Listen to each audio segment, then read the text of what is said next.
Ryan, look, it restarted its own thing. I can rewatch Lapras doing its thing. Look. Great. But I'm happy for you. I'm happy you can watch Lapras. But it's a box full of joy. Is that your impersonation of Lapras from the Pokemon television show series? Kinda. Wasn't Ash's Lapras like fucking tiny? Also, is it recording? Yeah. Pokemon's on Netflix. Go watch it. Alright, boys and girls. Like a shelter. Welcome to Geeking in the Brain, and today we're going to talk about Pocket consoles. Specifically, this Game Boy Pocket. It's, I've had this thing forever. God, I was a little kid. This is the first Game Boy I ever personally owned, barring some, oh no, this guy wants to battle. I'm just gonna leave this here. So this is my first Game Boy ever, and that's my second Game Boy ever. It's the Game Boy Color in neon green, and I was so proud to finally step into a color Game Boy. And they strangely still work, even with my OG copy of Pokemon Red and my OG copy of Pokemon Gold. As old school as this copy may be, and as beaten to snot as it might be, it still plays, though sadly after this many years, their little tiny battery cells have lost all of my save games. So my elite team that I used to beat this turd with as a kid, yeah, Fissure. Did you break it? No, this touchscreen doesn't work. So back a long time ago, me and this kid first met, we used to battle on these repeatedly, and we broke out Game Boy Color, and we played against each other, and it was always my Charizard versus his Blastoise at the end of the day. It was Typhlosion. No, we finally went to Pokemon Gold, yeah.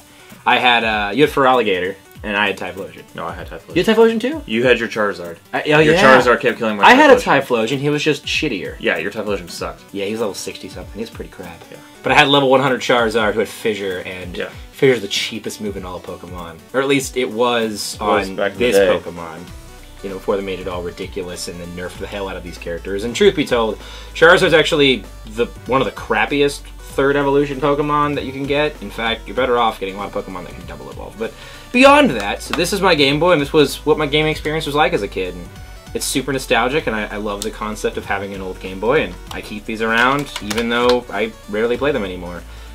This is a game cartridge. Oh yeah, kids don't know that. Back in our day, you had to put a cartridge into the Pocket console in order to play. Mind you, if you screwed up or there was dust and dirt in the cartridge, sometime it did this. Yeah. You just have it like load up with a black screen, just a bar across it. Yeah. I mean, you take the cartridge out, and as kids, you thought you'd blow into the cartridge and then somehow improve it. It's actually not how that worked, but we thought it did. So we'd blow on the cartridge and put it back in, and that would fix the contact. In reality, there's these golden pins inside the cartridge that create the contact, but we were too dumb to know that at the time. And that's there are headphone jacks. These did have headphone ports. No backlight whatsoever. So if you ever wanted to play this at the nighttime, say on a road trip, oh my god, because we didn't have cell phones back in the day, or you know, Wi-Fi, whatever they call it, there was a little attachable LED light. You plug in right here, and it'd snake over your phone and give you a little light, so you can be like, oh, okay, I can kind of see what I'm doing. It was really exciting. If you got real crazy with it, there's giant attachment things that plugged in and also supplied some power in case your battery were dying. Yeah. Gave you the light struck with this weird magnifying glass over it so the screen seemed bigger. And even crazier, one of those had all of that and had a set of speakers like little wings on the side that made it louder just to really annoy the crap out of your parents on that road trip. And batteries. They take batteries. Do you know what a battery is? I'm so used to just plugging things in and charging them. When we got bored of these and wanted to play video games again, of course you can break out your cell phone and you can download any number of like $5 apps that have emulators on them, and you know, there's tons of these, My Old Boy, My Boy, and you know, play another video game. We'll just break out another hacked copy of the game. I don't know if anybody has an emulator. It's too bad. I sure hope they do. And if you do, you can do this, and you can enjoy yourself playing, you know, your OG copy of this game. And that's all well and good. You know, it's not a terrible thing, but it's boring. There's just, these buttons suck. Like, yeah, I can play it, and yeah, it's brightly lit, and yeah, it's colorful. And here, since Ryan wants his touchscreen back, there you go, there's your touchscreen. Say hi to Pokemon Brown, everyone. But this sucks. I want my tactile feedback. I don't like the touchscreen, I want buttons. So There's a solution to this problem. There are tons of little handheld consoles, but what if you want even more pocketable than this? Like, super pocketable. This is pocketable. I mean, it is the size of my phone, but... I just pocketed it. Is it really comfortable, though? They're pocket monsters, George. They go in your pockets. But what if I wanted a Pocket Sprite? Like, tiny. Like a Sprite cranberry? Want a Sprite cranberry? I mean, kind of. So... there's a new one out, and so I Indiegogo'd this campaign a while ago, and I got my shipment. I'm super excited about it. It's a little object called a Pocket Sprite, and it's a blatant copy of this little guy here, and we'll break that out right about... So this is the Pocket Sprite. At least this is the box of the Pocket Sprite, and this is supposed to be a copycat for specifically these two consoles. It doesn't replace your cell phone, and no, it can't play Game Boy Advance. If you want to play tiny Game Boy Advanced, I guess, buy a Game Boy Micro. But you can play anything NES, anything SNES, anything Game Boy Pocket, or Game Boy Color, and it just so happens that later down the line, they got enough backers on Indiegogo to make a clear one. This, boys and girls, is the Pocket Sprite. We'll unbox it real quick. And they include a little screen shield in the box with it, but minus that, they made a lot of changes to make it look creepily similar to my Game Boy Pocket. I have the clear Game Boy Pocket, and the speaker's in the same location, the select and start buttons in the same location, the A and B buttons are the same. Everything's pretty similar. What they didn't do is a volume wheel. Would have loved to have seen that, but I don't think you really could have fit it. And it solves one major problem that this turd had, aside from the problem of the AAA batteries. It's backlit. Oh, I was say kids can choke on it. That is a problem, I guess. So you get a couple of apps on here, and they're totally free, and you can download more off their webpage. The one that I use is called GNU Boy, which is just a Game Boy emulator. And you can play this tiny, tiny emulator with a super small screen. You know, I can always just zoom in on it. You don't have to... Yeah, but the resolution will get better the closer I put it. So you can put it on GNU Boy, and I can select my game. Now I got a whole bunch of Pokemon ROMs on here, Pokemon Crystal, Pokemon Brown. Pokemon Brown being a hacked ROM, and if you want to get really nerdy about it, you can find tons of them. Revisiting this whole emulator ROM thing, for those who aren't aware, an emulator, George, is it's like a virtual console, right? Yes. It's a free virtual console, and then a ROM is the virtual game that you just So download. ROM stands for read-only memory, so it reads the game to play it in the system. Sure. It's basically not a file you can overwrite, but read-only memory. And as for emulator, essentially, yes, it runs the same software as your game console would have had to have embedded in a circuit board. And what it will do is it'll fool the ROM to thinking that's being run as if it were in the console.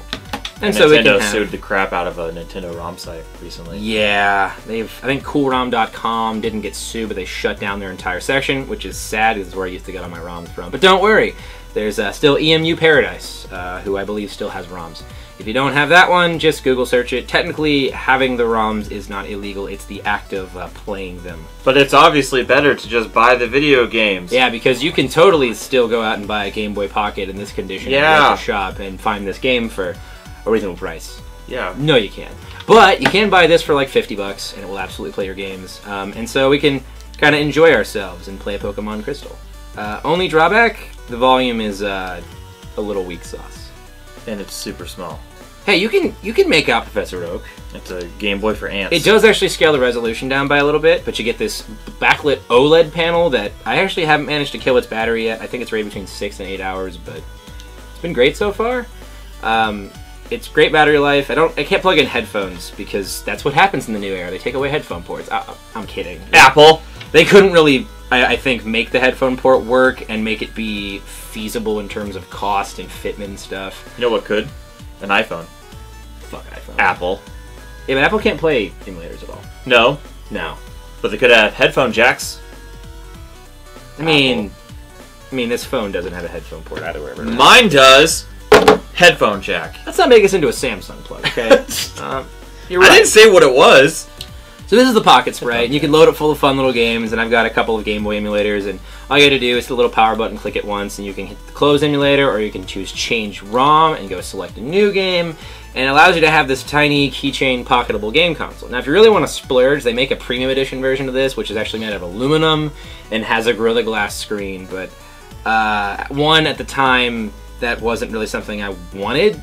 More importantly, though, I didn't want to splurge on it. But for those who do, it does exist. You can get it in a really cool aluminum finish, and you can either get it in polished or in a black anodized finish, which is pretty cool. I wanted the clear because I wanted my Game Boys to match.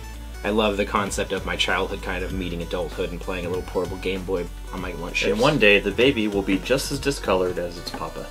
So you do get physical tactile buttons. There is an A button, there is a B button. They're real and clicky and functional. And I know they seem tiny, but even with my large bear paws here, I have no problem playing this. So unless someone has just enormous hands, and I guess that's possible. But it's still pretty comfortable even for me. They made it thick and chunky enough where you can easily grip it with your fingers, and it's not really too challenging. We'll let Ryan, since I've had some time playing this, we'll let Ryan try out Kirby Dream Land. So another cool part about this, since you are an emulator, you can close the ROM, and when you come back to reopen it, anything you were doing is still saved.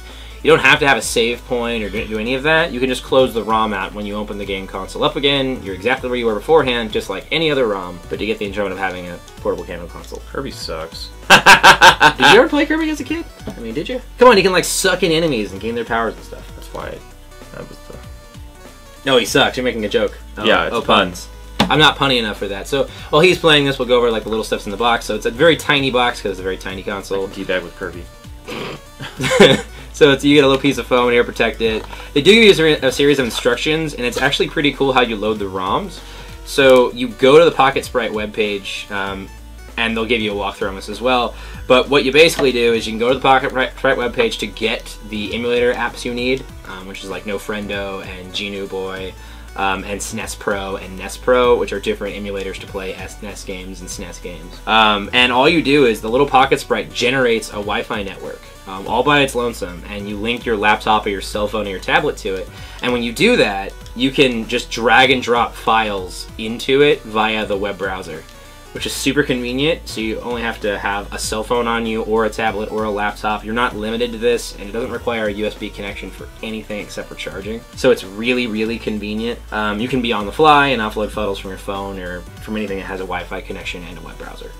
It's made it really convenient to just like have a folder full of ROMs. The drawback, it doesn't have a lot of internal space. In my experience, I think it's 120 megabytes, which sounds like a lot until you realize that you fill that up pretty quick, because some games are huge. Not 120, 12.8 megabytes. And so if you get a few of the Game Boy Color games, you can fill that quick. Game Boy Color games like Pokemon Gold, for example, are 2 megabytes a game on average, so you fill it up with a few titles. That's one drawback. But Game Boy Pocket games or Game Boy regular games like this, they're 400, 500 kilobytes or megabits. So they're quite a bit smaller. You don't eat the same kind of space up like you would with this. So in terms of how many games you can fit, it just dictates on how big the games you have are. Tony Hawk's Pro Skater is pretty small. I have that. It's 1.2. So you can fit enough of a file on there to play the title and have a few good games and change on the file whenever you want to. Apparently it's just as fun. Now the question is, would you continue playing this for a long period of time? No. Mainly because I can barely see what I'm doing. I mean, like, I'd have to... Oh god, I still can barely see what I'm doing. We're just pointing out how hardcore they went. So with the original Game Boy Pocket, they have a little red light here for power. Now, they couldn't cram in a tiny power LED and the screen on the Pocket Sprite. So what they did is they extend the LCD over a few extra pixels to the left. And so the LCD actually cuts off on the left-hand side of the console.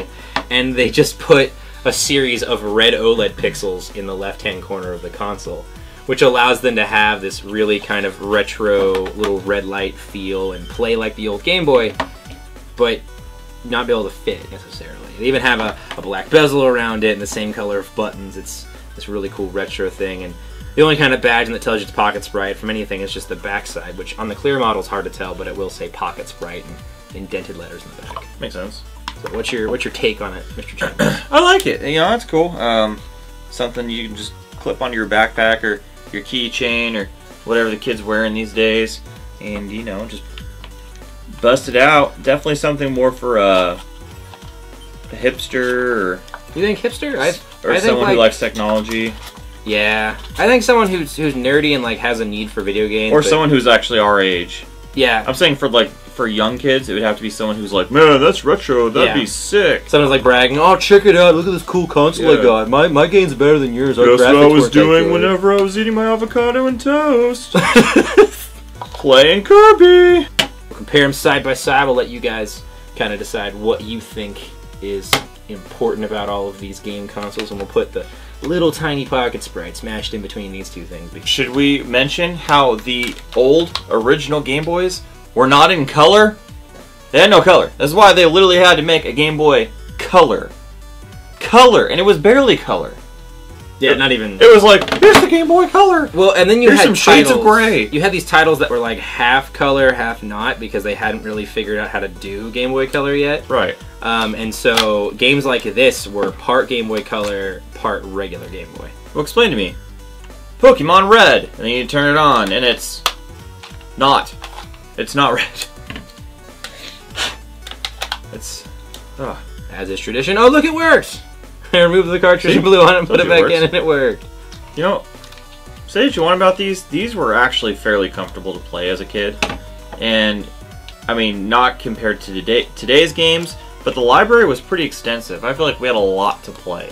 Yeah, so if you're feeling really froggy, go spend buku bucks to try to track one of these down. Or, like George was saying, spend 50 bucks. Get this guy. Thanks for tuning into the Geek in the Brain, guys. We'll see you next time. See you next time.